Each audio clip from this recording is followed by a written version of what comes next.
جب بیٹی رخصت ہوتی ہے نا تو وہ تین چیزیں بھی اپنے ساتھ لے کر جاتی ہے۔ اب جو لوگ بیٹیوں کو بوجھ سمجھتے ہیں، جو لوگ بیٹیوں کو عذاب سمجھتے ہیں، وہ یہ نہیں سمجھ پاتے کہ جب بیٹی گھر سے رخصت ہوتی ہے تو تین چیزیں بھی ہمیشہ کے لیے اپنے ساتھ لے کر جاتی ہے۔ پیچھے ماں باپ روتے رہتے ہیں، ان تین چیزوں کو یاد کرتے رہتے ہیں، مگر ہمیشہ کے لیے محروم ہی رہتے ہیں۔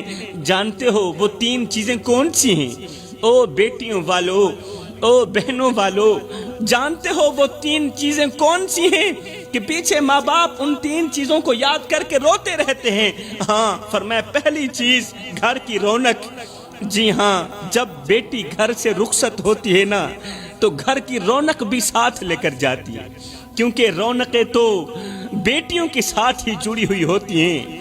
میرے بھائیو، دعا کیا کرو اللہ تعالیٰ بیٹی دے تو اس کے ساتھ نصیب بھی اچھے کرے، بیٹی کے مقدر بھی اچھے کرے، کیونکہ بیٹیاں تو سب کو مل جاتی ہیں مگر ہر بیٹی بھی اچھے نصیب والی نہیں ہوتی۔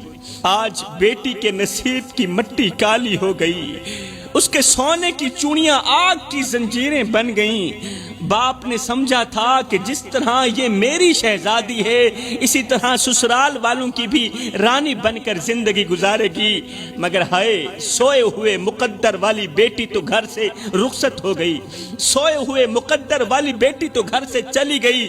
باپ ہر شام بیٹی کے بچپن کی تصویر دیکھتا، رو کر کہتا میری بیٹی تو بڑے ہی نصیبوں والی، میری بیٹی تو بڑے ہی مقدروں والی ہے۔ مگر باپ کو کیا خبر تھی کہ سسرال کی دہلیز پار کرتے ہی بیٹی کے مقدر کی مٹی کالی ہو جائے گی۔ باپ کو کیا خبر تھی کہ جس بیٹی کے لیے وہ دلہن کا جوڑا لے کر آیا تھا آج وہی جوڑا بیٹی کے آنسوں سے گیلا ہو چکا ہوگا۔ اسے کیا خبر تھی کہ میری بیٹی ہر رات باپ کو یاد کرتی ہے اور کہتی ہے ابا تیری بیٹی ہار گئی، تیری بیٹی کے مقدر سو گئے۔ باپ نہیں جانتا تھا کہ جس بیٹی کو وہ رانی بنا کر رخصت کر رہا تھا وہ آج اپنے سسرال میں نوکرانیوں جیسی زندگی گزار رہی ہے، وہ ملازموں جیسی زندگی گزار رہی ہے۔ وہ نہیں جانتا تھا کہ آج بھی میری بیٹی میری خریدی گئی چوڑیوں کو اپنے سینے سے لگا کر کہتی ہے، رو کر کہتی ہے ابا تیری چوڑیاں تو سلامت ہیں مگر تیری بیٹی کے نصیب کا آئینہ ٹوٹ چکا ہے۔ سسرال والے بیٹی کو غلط کہتے رہے، بیٹی کو جھوٹا کہتے رہے، بیٹی چپ رہی، بیٹی کو غربت کے تانے دیتے رہے، وہ چپ رہی۔ پھر آخر میں کہا بس اب کھیل ختم ہو چکا ہے، اب کھیل ختم کرتے ہیں، تیرے باپ کو بلاتے ہیں، اس کے سامنے ہی طلاق کی پرچی تیرے ہاتھ میں پکڑا دیتے ہیں۔ یہ سن کر بیٹی کا دل کانپ اٹھا، بیٹی کا دل کانپ اٹھا۔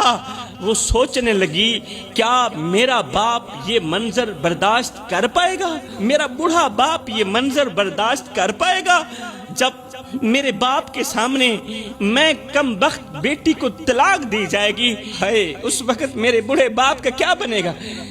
میرا بوڑھا باپ تو ویسے ہی کمزور ہے، وہ تو ویسے ہی بیمار ہے۔ ہائے پھر کیا ہوا؟ بیٹی نے کمرہ بند کیا، دل ہی دل میں کہنے لگی اے زمین تو کیوں نہیں پھٹ جاتی، تو کیوں نہیں مجھے اپنے اندر سمو لیتی؟ کہیں ایسا نہ ہو میرے سسرال والے میرے بوڑھے باپ کو بلا کر اس کے سامنے اگر انہوں نے مجھے طلاق دے دی تو میرا باپ زندہ نہیں بچے گا۔ اے زمین تو کیوں نہیں پھٹ جاتی، مجھے اپنے اندر کیوں نہیں لے لیتی؟ بس پھر کیا ہوا؟ پھر کیا ہوا؟ کچھ دن گزرے ہی تھے کہ گاؤں کی کسی مسجد میں اعلان ہو رہا تھا کہ فلاں غریب کی بیٹی فوت ہو گئی ہے، جنازے کا اعلان بعد میں کیا جائے گا۔ فلاں غریب کی بیٹی انتقال کر گئی ہے، جنازے کا اعلان بعد میں کیا جائے گا۔ یہ اعلان سنتے ہی ہر آنکھ اشک بار ہو گئی، ایک دوسرے کو حیرت سے دیکھنے لگی۔ وہ بیٹی جسے کبھی باپ نے ہنسی خوشی دلہن بنا کر سسرال بھیجا تھا آج وہ بیٹی کفن میں لپٹی ہوئی واپس آ گئی۔ ہائے بیٹی کا خاموش چہرہ دیکھ کر باپ نے کہا او میری بیٹی میں نے تو تجھے شہزادی بنا کر بھیجا تھا مگر تو بوجھ بن کر واپس لوٹ آئی۔ بیٹی بتا تو صحیح تیرے باپ کے کمزور کندھے تیرا جنازہ کیسے اٹھا سکیں گے؟ یہ کانپتے ہوئے کندھے، یہ کمزور کندھے بیٹی کا وزن کیسے اٹھا سکیں گے؟ او میری بیٹی، لوگوں نے کہا تم مر گئی ہے، مگر کوئی یہ نہیں کہہ رہا کہ میری بیٹی کو مار دیا گیا، میری بیٹی کو باتوں نے مارا، میری بیٹی کو تانوں نے مارا، میری بیٹی کو غربت نے مارا، میری بیٹی کو سسرال والوں کی باتوں نے مارا۔ ہائے بیٹی، مجھے معاف کر دینا، مجھے معاف کر دینا، تیرا باپ زندہ ہوتے ہوئے بھی کچھ نہ کر سکا۔ ہائے جی میں کو آن روایا ہائی ایویں میں وانگوں پل پل روسے، ایک واری رو کے تھک پوسے، ول دل ڈکسیا ول ول روسے، انہیں ڈکھڑے آن وڈے سے کوئی، تو لا کندھیاں کو گل روسے، بس شاکر فرق میں یاد دہے میں اجرو نہ تو کل روس۔